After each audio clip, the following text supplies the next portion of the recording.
The 10 angle theorems you absolutely need to know. If you only remember 10 things from geometry, make them these 10. These are the theorems that show up again and again, on tests, in real problems, in every diagram with a mystery angle staring back at you. By the end of this video, you'll be able to look at almost any angle diagram and know exactly which rule to reach for. If this is your first time here, this is Mathalgo. We make math actually make sense, one concept at a time. Let's get into it. Complementary and supplementary angles. Let's start with the two most basic, but most essential, angle relationships you'll use constantly: complementary and supplementary angles. Complementary angles are two angles whose measures add up to exactly 90 degrees. Think of it this way. If you have a right angle, a perfect corner, like the corner of a piece of paper, and you slice that corner into two smaller angles, those two smaller angles are complementary to each other, no matter how you slice it. Let's draw this out. Imagine two line segments meeting to form a right angle. Now I draw a ray from that corner point, cutting the right angle into two pieces.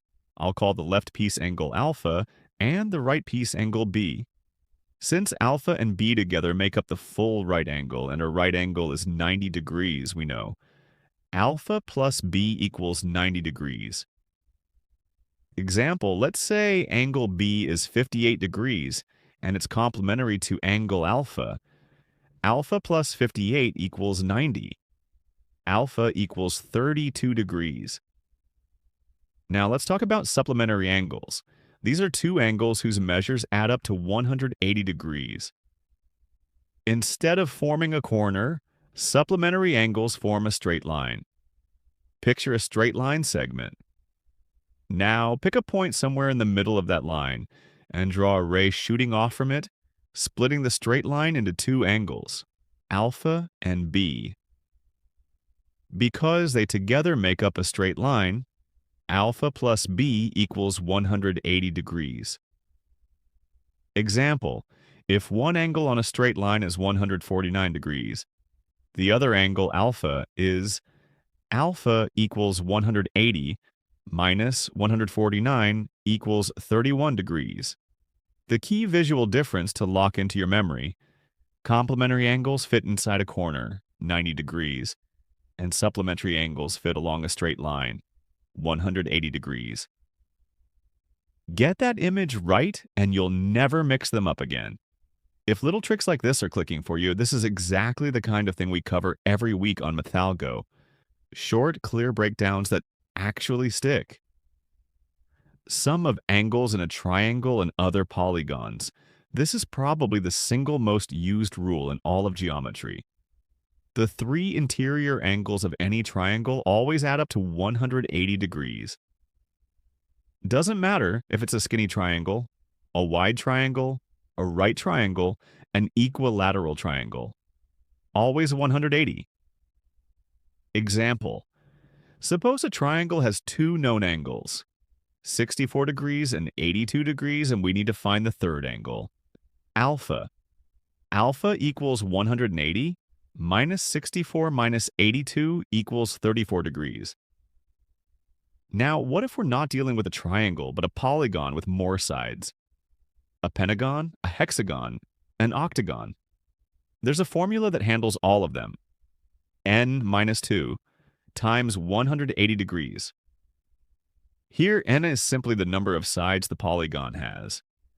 This formula comes from the fact that any polygon can be broken down into a bunch of triangles, and since each triangle contributes 180 degrees, you just need to figure out how many triangles fit inside. Example, a hexagon has 6 sides, so 6 minus 2 times 180 equals 4 times 180 equals 720 degrees. One more thing worth remembering, no matter how many sides a polygon has, the sum of its exterior angles is always 360 degrees. The Isosceles triangle theorem. Here's a rule that shows up constantly once you know what to look for.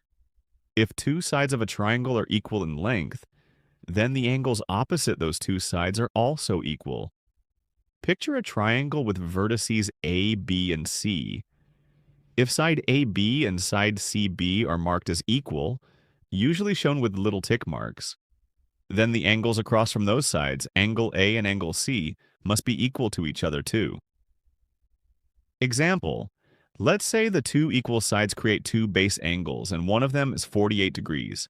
Because it's isosceles, the other base angle is also 48 degrees.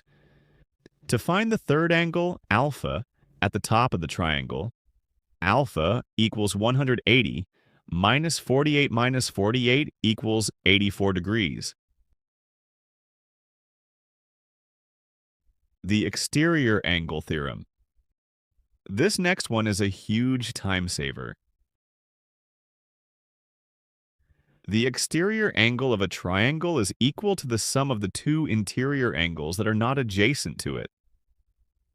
Imagine a triangle with interior angles A, B, and C. Now extend one of the sides past a vertex. This creates an angle just outside the triangle called the exterior angle. Let's call it alpha. The theorem tells us alpha equals A plus B.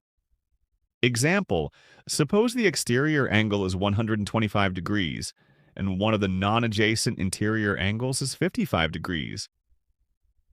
Solving for the other interior angle alpha, 125 equals alpha plus 55. Alpha equals 70 degrees. Why does this work? The exterior angle and its adjacent interior angle sit on a straight line, so together they're supplementary. They add to 180. All three interior angles also add to 180. Since both pairs total 180 when combined with that same third angle, the exterior angle and the sum of the other two interior angles have to be equal. The vertical angle theorem. Short, sweet, and used everywhere. When two lines cross, the angles directly opposite each other, called vertical angles, are always equal. When two lines intersect, they create four angles. The angles across from each other, not next to each other, are equal in pairs. Example, if one angle is 47 degrees, the angle directly across from it, alpha, is also 47 degrees. No calculation needed. Vertical angles are simply equal. Alternate angles, first parallel line theorem. Now we move into parallel line theorems, and this is where a lot of students start mixing things up. But if you learn the shape patterns, it becomes really intuitive. When two parallel lines are cut by a transversal, the alternate interior angles are equal, and the alternate exterior angles are equal. Picture two parallel lines with a transversal, a third line, cutting through both of them. This creates two intersection points and 8 angles total. The interior angles that sit on opposite sides of the transversal are called alternate interior angles, and they're equal. Most people find these by spotting a Z shape in the diagram. That's literally why it's nicknamed the Z pattern. Example, if one interior angle is 98 degrees, its alternate interior angle, the one forming the other end of the Z, is also 98 degrees. If parallel line diagrams like this still trip you up, we've got a whole deep dive series breaking these down step by step over on Math Algo. Co-interior angles, second parallel line theorem. Interior angles on the same side of the transversal add up to 180 degrees. These are called co-interior angles, and the easiest way to spot them is by looking for a C shape in the diagram. Example, if one of these angles is 63 degrees, the other one, alpha equals 180 minus 63 equals 117 degrees. Corresponding angles, third parallel line theorem. Our third and final parallel line theorem, corresponding angles, the angles that sit in matching positions at each intersection point, are equal. The visual shortcut here is the F shape. Example, If one angle is 33 degrees, its corresponding angle at the other intersection point is also 33 degrees. Between alternate angles, co-interior angles, corresponding angles, vertical angles, and supplementary angles, a single parallel line diagram can actually be solved in more than one way. Once you know all three parallel line patterns, Z, C, and F, you'll start seeing multiple paths to the same answer. Angles. Subtended by an arc, first circle theorem. Now we move into circle theorems, starting with this one. Inscribed angles subtended by the same arc are equal. Draw a circle and mark an arc, a portion of the circle's edge.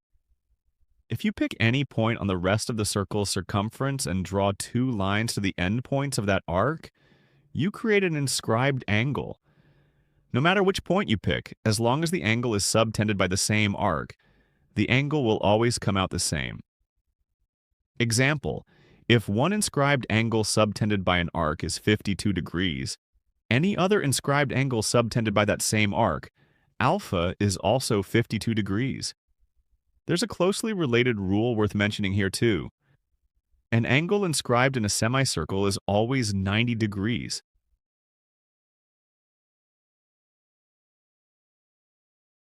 Angle at the center versus angle at the circumference. Our final theorem, and one of the most elegant.